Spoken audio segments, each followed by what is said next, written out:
Most countries have prisons. Some of them are overcrowded. Some prisons are decrepit. Some governments are building additional prisons.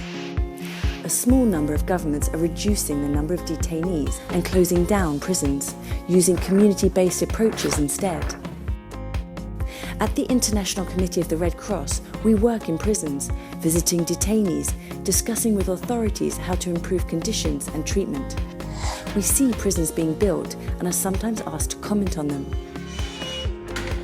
We suggest governments ask themselves these questions. What is the prison for? If it's meant to make people better at living in the outside world, why does it look like the worst bits of a failed community? Why is a design just lifted from one part of the world and dumped in a totally different one? Why is it not close to families, hospitals, courts, education, transport, water? Why are technologies introduced that cannot function? And we think to ourselves, could it all not be done so much better? All the relevant people need to talk to one another in advance and decide at least these basic points. Is it really a prison that we need?